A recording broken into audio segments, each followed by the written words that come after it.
Hello, welcome. My name is Wayne, and this is my 2004 Land Rover Discovery that I purchased back in December.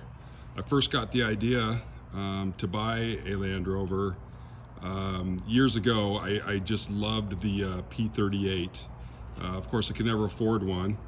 And recently, when COVID hit, we were unable to go on vacations and fly around the country and explore like we had been doing for a few years prior. We would fly into a part of the country, rent a car, and then make a big loop or drive across a section of the country and then fly home. So I decided to get a vehicle to use to just sort of explore the West Coast. And so this is it. I always wanted one. And I really was convinced that buying one of these was a really bad idea based on all the things that I had read. However, as I explored more and more, I really fell in love with the idea of owning one of these. And I watched all the reviews on videos on YouTube. There's a lot of good stuff. I watched all the stuff on British Atlantic about how to do all the repairs. Nothing seemed too difficult for me. I'm here at my shop. I have my own shop where we do race cars. My son does metal fabrication for race cars, and we race a few different types of cars. We'll do some videos about those later.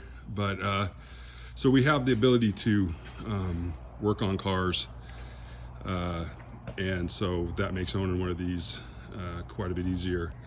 So just a few things about this one. It was a one owner 72,000 mile car when I bought it.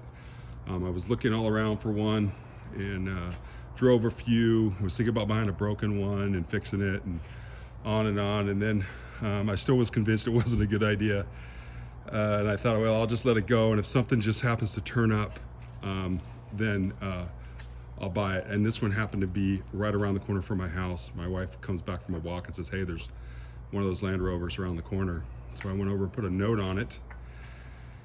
And they called me, and when they told me about it, they said they did want to sell it. And when they told me about it, they told me how good it was. I thought, oh, for sure, it's going to be way too expensive. But we were able to come to an agreement on a price that was pretty reasonable. They actually wanted $7,500 for it, and I offered them $5,000, and they sold to me for $55,000. So I think they just liked the idea that I was going to fix it up, take care of it, and use it for some family trips. You can see it's filthy right now, as I just returned from a 1,200 mile trip. We're in the San Francisco area, and we just drove all the way up into Oregon and down on about a 5-day trip.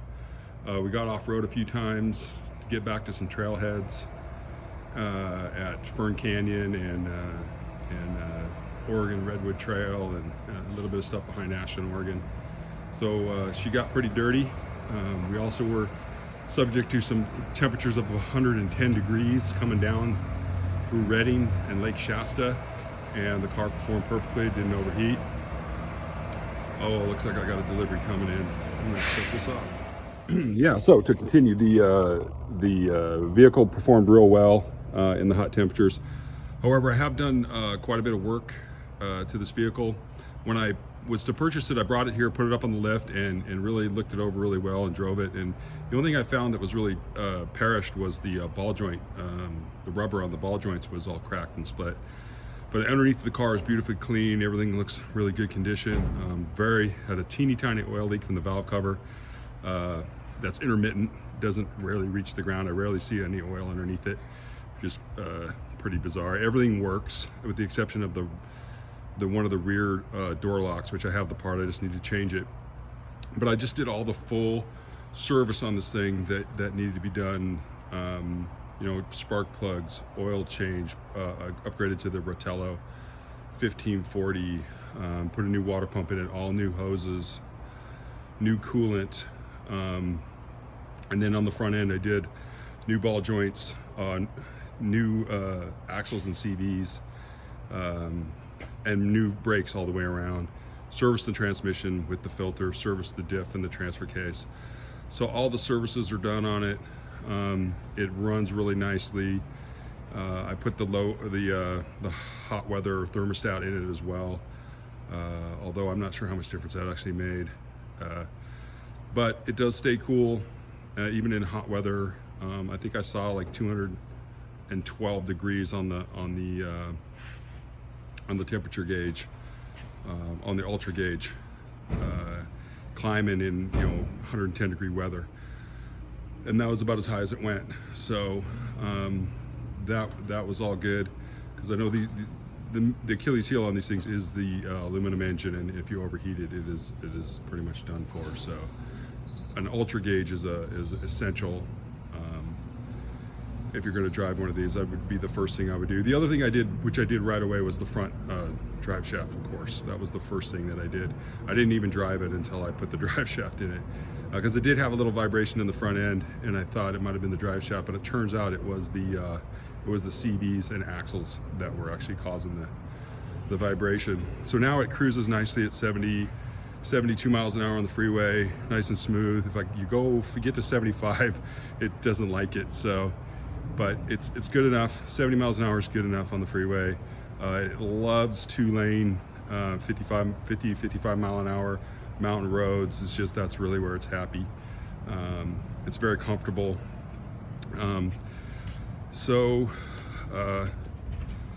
This vehicle's in excellent condition. There's no rips or tears.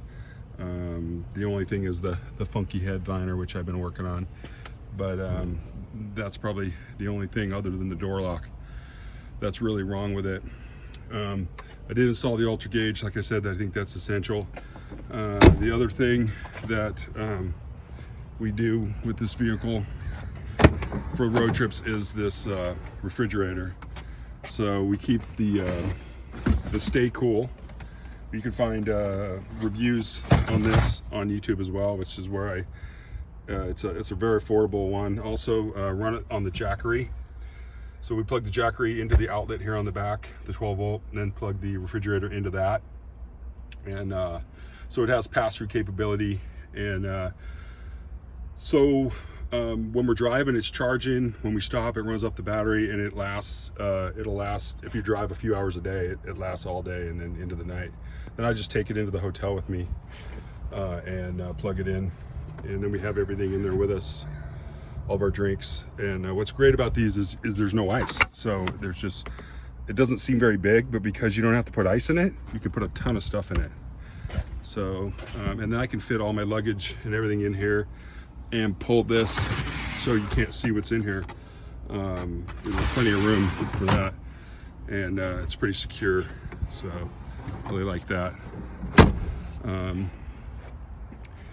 So gas mileage on the trip, we got about 16 miles to the gallon, which isn't great, but could be worse. But I really do like this vehicle now. I'm building confidence with it. There's where I mounted the ultra gauge, just with a little bracket and some double back tape. And I think that again, can't overstate how important it is. I have the alarms set on it, so if it goes above 210 degrees, the little alarm goes off, which, like I said, happened twice on this last trip. I never went above 212 uphill in 110 degree weather. So yeah, you know what, I'm kind of growing in confidence in this vehicle, and it is becoming convinced that it was not a dumb idea. And if you want to do this, I would find the best one you can. I don't think I would buy a broken one or one that's been abused. They don't do well being abused. They really do need to be maintained properly to be reliable and to last. One thing I didn't mention was the front bumper here. I did take the stock one off and put this Goliath winch bumper on here, which I think looks cool. And I haven't put a winch in it yet. I'm not sure which one I want to do. I also upgraded the tires. Put the Pirelli Scorpions on, just a little bit larger size. Slightly rubs at full lock, but I didn't need to do a lift kit or anything. Also was able to mount the spare without any modification. So if you just don't overdo it on the tire size, I think that's good. So that's it. That's my Land Rover. We'll do some more videos on some of the other communities that I'm part of. I have a vintage Porsche, an Acura Integra that we race, and I also race a big Beamer in endurance race and a series out here on the West Coast called Lucky Dog Racing League. So we'll do some videos on those later. Thanks for watching.